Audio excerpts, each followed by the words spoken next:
Welcome to my channel. இன்னைக்கு வீடியோவில் 4 விதமான லஞ்ச் ரெசிபி பார்க்கலாம். ஃபஸ்ட்டு காளான் பிரியாணி, உருளைக்கிழங்கு ஃப்ரையும், அடுத்தது வெஜிடபிள் புலாவ், பட்டாணி gravy, paneer fried rice, cauliflower Manchurian, sambar சாதமும் உருளைக்கிழங்கு ஃப்ரையும். ஃபஸ்ட்டு காளான் பிரியாணியும் உருளைக்கிழங்கு வறுவலும் பார்க்கலாம். இப்போ தான் நம்ம சேனலை ஃபஸ்ட் டைம் பார்க்க இருந்தால் சப்ஸ்கிரைப் பண்ணிவிட்டு பக்கத்தில் பெல் பட்டனை கிளிக் பண்ணிக்கோங்க. இப்போ காளான் பிரியாணி செய்கிறதுக்கு 3 டேபிள் ஸ்பூன் ரீஃபைண்ட் ஆயிலும் 1 டேபிள் ஸ்பூன் நெய்யும் விட்டுட்டு அது சூடான உடனே பிரியாணி ஸ்பைசஸ்லாம் போட்டு நல்லா வதக்கி விட்டுக்கோங்க. இது கூட ஒரு பெரிய சைஸ் வெங்காயத்தை நீல வாக்கில் வரைக்கி இதையும் சேர்த்து நல்லா வதக்கி விட்டுங்க. வெங்காயம் நல்லா வதங்கணும். அதுக்கப்புறமா புதினா கொத்தமல்லி கொஞ்சம் கொஞ்சமாக எடுத்து போட்டிருக்கேன். அதாவது ஒரு கைப்பிடி அளவுக்கு 2 சேர்த்து போட்டிருக்கேன். இது கூடவே 1 டேபிள் ஸ்பூன் அளவுக்கு இஞ்சி பூண்டு பேஸ்ட்டு சேர்த்து நல்லா வதக்கி விடுங்க.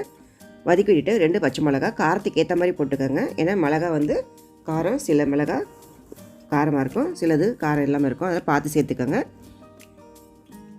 இப்போ 2 பச்சை மிளகா போட்டிருக்கேன். இது கூட 2 தக்காளியை சின்னதாக கட் பண்ணி இதையும் சேர்த்து நல்லா வதக்கி விட்டுக்கு. தக்காளி நல்லா வதங்கின உடனே க்ளீன் பண்ண காளான ஒரு 100 கிராம் அளவுக்கு இது கூட சேர்த்துக்கலாம். சேர்த்துட்டு மஞ்சள்தூள், பிரியாணி மசாலா, மிளகாத்தூள், தனி மிளகாத்தூள் சேர்த்துருக்கேன். இதுக்கு தேவையான சால்ட்டு, இப்போ நம்ம போட்டிருக்க மஷ்ரூம், வெங்காயம், தக்காளிக்கு தேவையான சால்ட்டை இதில் சேர்த்து நல்லா வதக்கி விட்டுக்கோங்க. இந்த மஷ்ரூம் வேகிறதுக்காக 1 நிமிஷம் தட்டு போட்டு மூடி வச்சு வேக வச்சுக்கலாம். இப்போ நல்லா வதங்கிடுச்சு. இது கூட தேவையான அளவு தண்ணி சேர்த்துக்கலாம். இன்றைக்கி பிரியாணி பண்ண 1.5 கப் அளவுக்கு பாஸ்மதி அரிசி எடுத்திருக்கேன். அதனால் அதுக்கு 2.25 அளவுக்கு கப் அளவுக்கு தண்ணி சேர்த்து நல்லா கொதிக்க விடுங்க. அதனால் கொதித்த உடனே நம்ம கழுவி வச்சுருக்கிற அரிசியை இதில் சேர்த்துக்கலாம். நீங்கள் அரிசி வந்து கொஞ்சம் பழைய அரிசியாக இருந்துச்சுன்னா ஒரு 1/2 hour ஊற வச்சுட்டு அதுக்கப்புறம் சேர்த்துக்கோங்க. இப்போ ஒரு 10 நிமிஷத்துலேயே நல்லா பிரியாணி ரெடி ஆகிடும். அரிசி நல்லா வெந்துடுச்சு பாருங்கள். ஒரு மீடியம் ஃப்ளேம்லேயே வச்சு பண்ணிங்கன்னா நல்லாயிருக்கும். என் குக்கர் நான் மூடி போட்டு போடல, சாதாரண தட்டு தான் போட்டு மூடினேன். இந்த டைமில் தண்ணியும் இருக்குது, அதிகமாக இருக்குது பாருங்கள். இது வந்து 3/4 அளவுக்கு தான் குக் ஆகிருக்கு. அதனால நம்ம தம் போடணும். இப்போ அடுப்பில் தோசைக்கல்லை போட்டுட்டு அதுக்கு மேலே நம்ம குக்கரை வச்சுட்டு மேலே ஒரு திக்கான துணியை போட்டு மூடி போட்டு வெயிட் வச்சிட்டிங்கன்னா ஒரு 10லேருந்து 15 நிமிஷத்துக்கு அப்படியே விட்டுட்டிங்கன்னா பிரியாணி வந்து நல்லா உதிரி உதிரியாக கிடைக்கும். ஃபஸ்ட்டு வந்து பார்க்கும்போது எப்படி இருந்துச்சு, இப்போ பாருங்கள் எப்படி இருக்குன்னுட்டு. அந்த தண்ணியெல்லாம் அந்த துணி வந்து அப்சர்வ் பண்ணிக்கும். மேலேயும் கீழேயும் நல்லா அப்சர்வ் பண்ணி நல்லா உதிரி உதிரியாக கிடைக்கும். இப்போ பிரியாணி ரெடி ஆகிடுச்சு. அதுக்கு சைட் டிஷ் வந்து பொட்டேட்டோ ஃப்ரை பண்ணியிருந்தேன். இப்போ உருளைக்கிழங்கு நீல வாக்கில் நறுக்கிட்டு கொஞ்சம் உப்பு தண்ணியில் 5 நிமிஷத்துக்கு போட்டு ஊற வச்சுட்டு அதுக்கப்புறமா தண்ணியெலாம் வடித்து இது கூட அரிசி மாவு, தேவையான அளவுக்கு கடலை மாவு, இஞ்சி பூண்டு பேஸ்ட்டு, இதுக்கு தேவைய சால்ட்டு போட்டுக்கலாம். காரத்துக்கு தனி மிளகாத்தூள் இல்லைன்னா குழம்பு மிளகாத்தூள் சேர்த்துக்கோங்க. நான் 2மே சேர்க்குறேன். சேர்த்து நல்லா கலந்து விட்டுக்கோங்க. இதில் இருக்கிற ஈரம் சரியாக இருந்துச்சுன்னா தண்ணி தேவையில்லை. இது ஈரம் கொஞ்சம் மசாலா ஒட்டணும், அதனால் கொஞ்சம் தண்ணி வந்து தெளிச்சாப்பில் சேர்த்துக்கோங்க. சேர்த்துட்டு நல்லா கலந்து விட்டுக்கோங்க. இப்போ இதுக்கு லெமன் ஜூஸு ஒரு 1/2 லெமன் ஜூஸு இதை புழிஞ்சிக்கலாம்.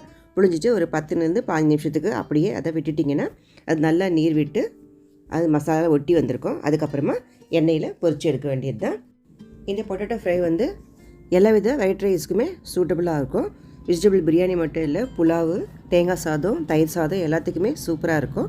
இது சைட் டிஷ் மட்டும் இல்லை, இது சும்மா வெறுமனே கூட டொமேட்டோ சாஸ் தொட்டு சாப்பிட்லாம். ஈவினிங் ஸ்நாக்ஸாகவும் குழந்தைங்களுக்கு கொடுக்கலாம்.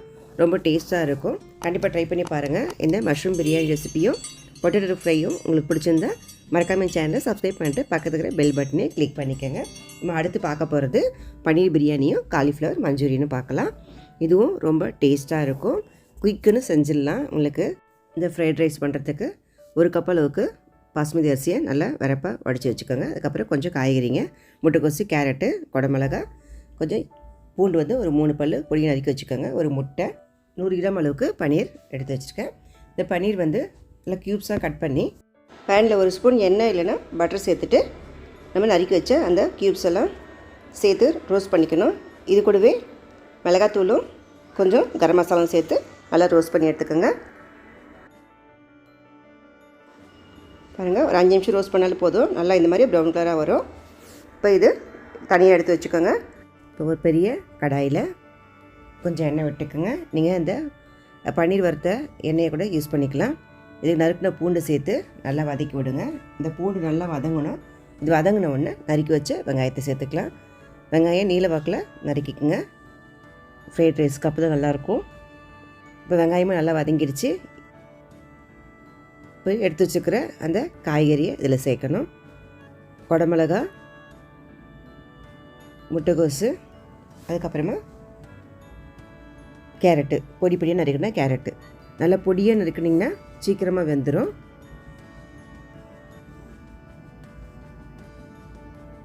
இப்போ இதுக்கு தேவையான உப்பு சேர்த்துக்கலாம். நம்ம இந்த போட்டிருக்கிற காய்கறிக்கு தேவையான உப்பு மட்டும் தான் இப்போ சேர்க்க போகிறோம். ஏன்னா சாதத்துலேயே உப்பு போட்டு தான் நான் வடிச்சிருக்கேன். அதனால இப்போ காய்கறிக்கு தேவையான உப்பு போட்டு மூடி போட்டு ஒரு 1-2 நிமிஷத்துக்கு நல்லா குக் பண்ணுங்கள். அடி ஒட்டாமல் பார்த்துக்கோங்க. பாருங்கள், எண்ணெயில் நல்லா வதங்கி வந்துருச்சு.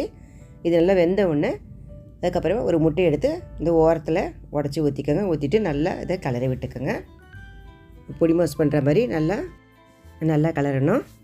அதுக்கப்புறமா அந்த காய்கறியோடு சேர்த்து நல்லா கிளறி விட்டிங்கன்னா நல்லா உதிரி உதிரியாக வரும். அதுக்கப்புறமா மிளகுத்தூள், சோயா சாஸு, டொமேட்டோ சாஸும் சோயா சாஸும் 1 டேபிள் ஸ்பூன் அளவுக்கு சேர்க்குறேன்.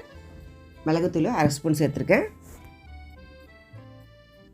சேர்த்து நல்லா கலந்து விட்டுக்கோங்க. நம்ம ஏற்கனவே வறுத்து வச்சுருக்கிற அந்த பன்னீரையும் சேர்த்துக்கலாம். சேர்த்து இதையும் கலந்து விட்டுடலாம்.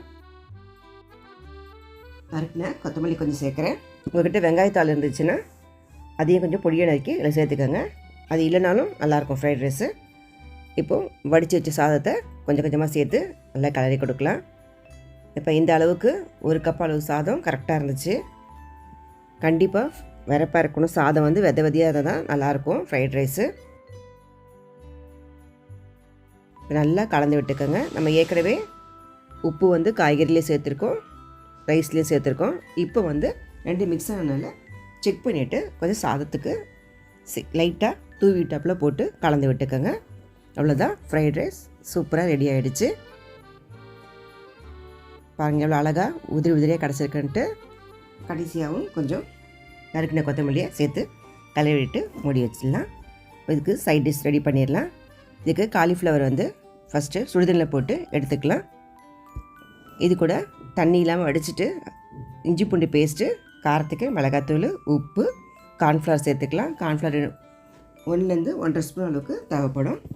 நான் கொஞ்சமாக தான் எடுத்திருக்கேன். இது 2 பேர் சாப்பிட்ற அளவு தான் இன்றைக்கி நான் செஞ்சது. இது கூட லைட்டாக தண்ணி தெளித்து இந்த மசாலா நல்லா அந்த காலிஃப்ளவரோட ஒட்டணும். அது வரைக்கும் நல்லா கலந்து விட்டுக்கோங்க. இது அப்படியே ஒரு 15 நிமிஷத்துக்கு அப்படியே ஊற விட்டுருங்க. அப்போ தான் மசாலா நல்லா அதில் சேர்ந்து இருக்கும். அதுக்கப்புறமா எண்ணெயில் பொரிச்சு எடுக்கலாம். இப்போ தேவையான அளவு எண்ணெய் ஊற்றிட்டு அது காஞ்ச உடனே இதை நல்லா செவக்க வறுத்து எடுத்துக்கோங்க. இந்த காலிஃப்ளவரை அப்படியே சாப்பிட்டா சூப்பராக இருக்கும், நல்லா மொறுமொறுன்னு கிறிஸ்பாக. இப்போ நம்ம மஞ்சூரியன் பண்ணுறதுனால இதை வந்து ஒரு தனியாக எடுத்து வச்சுட்டு வறுத்து எடுத்து வச்சுட்டு இப்போ ஒரு பேனில் எண்ணெய் ஊற்றி 2 ஸ்பூன் எண்ணெய் ஊற்றிட்டு நறுக்குன பூண்டை போட்டு நல்லா வதக்கி விட்டுக்குங்க. அது பூண்டு வதங்கின உடனே வெங்காயமும் குடமிளகாவும் கொஞ்சம் பெரிய பெரிய சைஸாக கட் பண்ணி இதையும் சேர்த்து நல்லா வதக்கி விடுங்க. இது தேவையான அளவு உப்பு சேர்த்துக்கிற வெங்காயத்துக்கும் இந்த குடமிளகாக்கும் சேர்த்து வதங்கின உடனே 1 ஸ்பூன் சோயா சாஸும் 1 டேபிள் ஸ்பூன் அளவுக்கு டொமேட்டோ சாஸும் சேர்த்துட்டு 1/2 ஸ்பூன் மிளகுத்தூளும் சேர்த்து நல்லா வதக்கி விடுங்க. இது நல்லா கிளறி விட்டுட்டு இப்போ இது கூடவே 1 டேபிள் ஸ்பூன் அளவுக்கு சோள மாவை கொஞ்சம் தண்ணியில் கரைச்சிட்டு இதை சேர்த்துக்கலாம். இந்த திக்னஸ்க்கு ஏற்ற மாதிரி நீங்கள் சேர்க்கணும். இப்போ நம்ம எடுத்துகிற காலிஃப்ளவருக்கு இது சரியாக இருக்கும். இது கூடவே காரத்துக்கு லைட்டாக சில்லி பவுடர் ஒரு 1/4 டீஸ்பூன் அளவுக்கு சேர்த்து நல்லா கிளறி விட்டுக்குங்க. வறுத்து வச்சுக்கிற அந்த காலிஃப்ளவரையும் சேர்த்து நறுக்கின கொத்தமல்லி நல்லா தூவி விட்டுட்டு கொஞ்சம் நல்லா சார்ட் அவுட் பண்ணிவிடுங்க. ஒரு 2 நிமிஷத்துக்கு நல்லா கிளறி விட்டுட்டு இறக்கி சர்வ் பண்ண வேண்டியது தான். ஃப்ரைட் ரைஸ் கூட இந்த மஞ்சூரியன் வச்சு சாப்பிட்டிங்கன்னா ரொம்ப டேஸ்ட்டாக இருக்கும். இது சூப்பரான காம்பினேஷனாக இருக்கும். கண்டிப்பாக ட்ரை பண்ணி பாருங்கள். இந்த வீடியோ பிடிச்சிச்சின்னா லைக் பண்ணுங்கள். இப்போ அடுத்து பார்க்க போகிறது நம்ம சாம்பார் சாதமும் உருளைக்கிழங்கு ஃப்ரையும் பார்க்கலாம். இன்றைக்கி 1 கப் அளவுக்கு ரைஸ் எடுத்துருக்கேன். அதனால் சாம்பார் சாதம் வந்து 4 பேர் சாப்பிட்லாம். அதுவும் குக்கரில் பண்ணியிருக்கேன். ரொம்ப ஈஸியாகவே செஞ்சிடலாம். டைம் ரொம்ப சேவ் ஆகும் உங்களுக்கு. வாங்க எப்படி பண்ணுறதுன்னு பார்க்கலாம். இப்போ இதுக்கு 1 கப் அளவுக்கு பொன்னி புழுங்கல் அரிசி எடுத்திருக்கேன். 1/2 கப் அளவுக்கு துவரம்பருப்பு. இது 3-4 தடவைக்கு நல்லா அலசிக்கோங்க. நல்லா கழுவிட்டு குக்கர் சேர்த்துக்கலாம். இப்போ இதுக்கு 4 கப் அளவுக்கு தண்ணி சேர்த்துக்கலாம். சேர்த்துட்டு 2 பல் பூண்டு, கொஞ்சம் மஞ்சத்தூள், தேவையான அளவு உப்பு சேர்த்துக்கலாம். சேர்த்துட்டு கொஞ்சம் பெருங்காயத்தூளை சேர்த்து மூடி போட்டு மீடியம் ஃப்ளேம்லேயே ஒரு 2 விசில் விட்டு நல்லா இறக்கி வச்சிடலாம். இதுக்கு ஒரு தக்காளி, மீடியம் சைஸு வெங்காயம் 1, கொஞ்சம் குடமிளகா, ஒரு பச்சை மிளகா, கொஞ்சம் கருவேப்பிலை, ஒரு 2 கொட்டை அளவுக்கு புளியை கரைச்சி தண்ணி போதும். அதுக்கப்புறம் 1/4 கிலோ காய்கறிங்க எடுத்திருக்கேன். எல்லா காய்கறியும் என்னென்ன தேவையோ அதெல்லாம் சேர்த்துக்கலாம். ஃபஸ்ட்டு குக்கரில் வந்து எண்ணெய் ஊற்றிட்டு கடுகு துப்பு போட்டு அதில் பொரிஞ்ச உடனே வெங்காயம் கருவேப்பிலையை போட்டு நல்லா வதக்கி விடுங்க. வெங்காயம் கொஞ்சம் வதங்கட்டும். வதங்கும் போதே தக்காளியும் பச்சை மிளகாயும் சேர்க்குறேன்.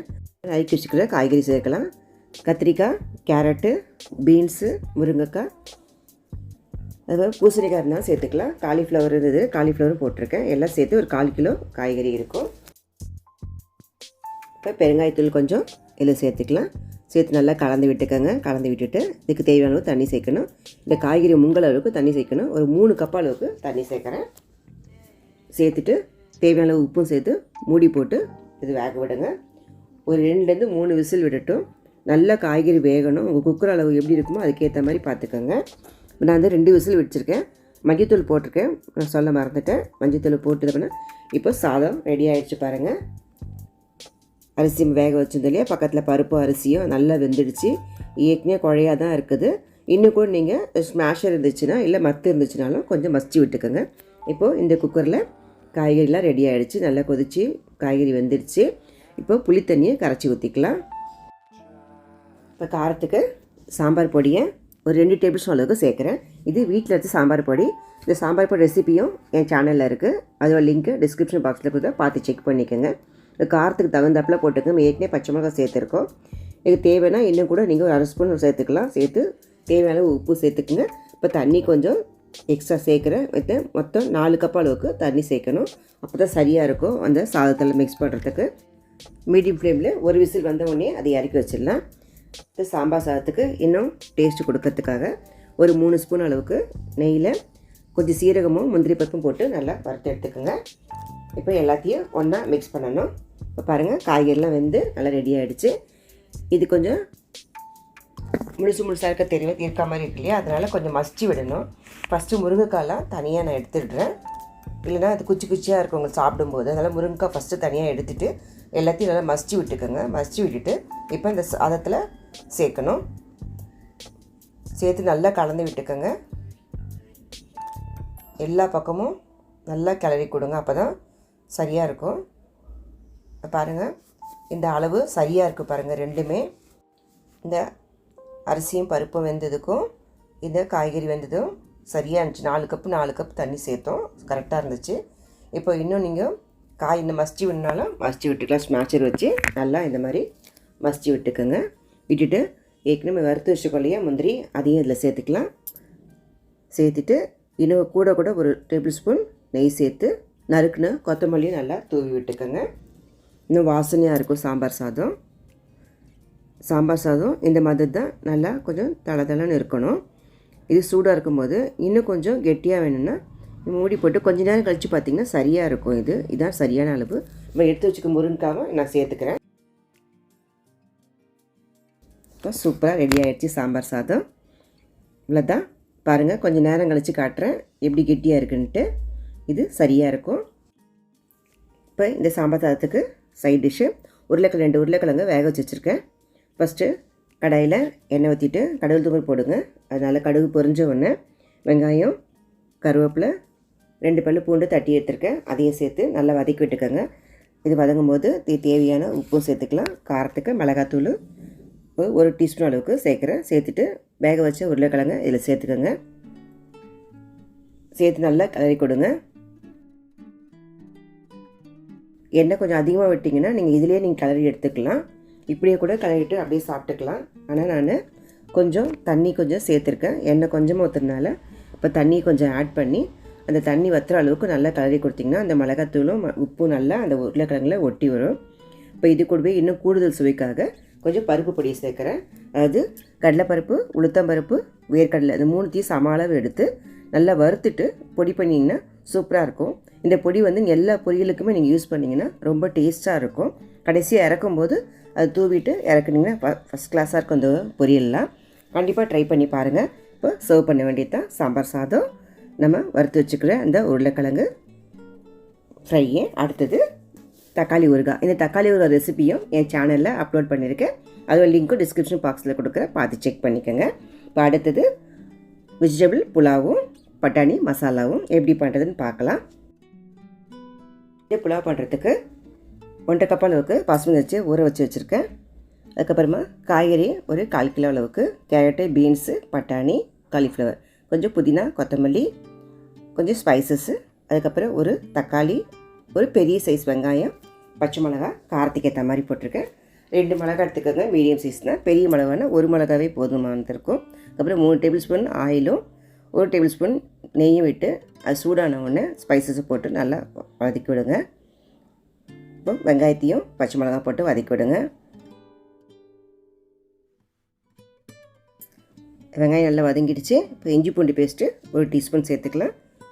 சேர்த்துட்டு புதினா கொத்தமல்லியும் சேர்த்து நல்லா வதக்கி விடுங்க.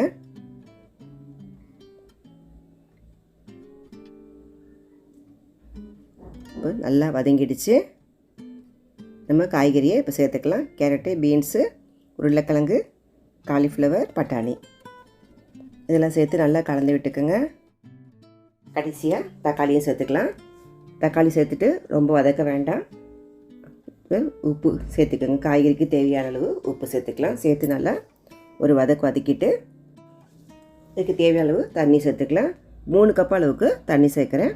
நம்ம 1.5 கப் அளவுக்கு அரிசி எடுத்துருக்கோம், அதனால் 3 கப் அளவுக்கு தண்ணி சேர்த்துக்கலாம். அப்போ தான் காய்கறியும் சேர்ந்து நல்லா வேகும். இது கூடவே கரம் மசாலா ஒரு 1/2 ஸ்பூன் சேர்த்துக்கிறேன். இப்போ மூடி போட்டு நல்லா அதை கொதிக்க விடுங்க. இப்போ நல்லா கொதிச்சிருச்சு. இந்த டைமில் அரிசியை சேர்த்துக்கலாம். கழுவி வச்சுக்கிற அரிசியை தண்ணி இல்லாமல் அதில் சேர்த்துக்கலாம். சேர்த்து ஒரு கலந்து விட்டுட்டு தேவையான அளவு உப்பு சேர்த்துக்கோங்க. ஏற்கனவே காய்கறியில் உப்பு சேர்த்துருக்கோம், அதனால் பார்த்து செக் பண்ணிவிட்டு சேர்த்துக்கோங்க.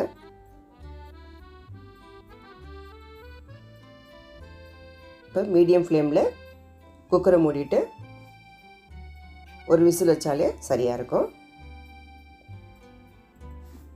ரெடி ஆகிடுச்சு. பாருங்கள், புலாவ் சூப்பராக ரெடி ஆகிடுச்சு.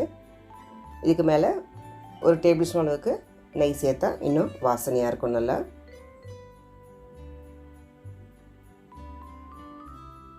சரியாக இருக்குது கரெக்டாக தண்ணி.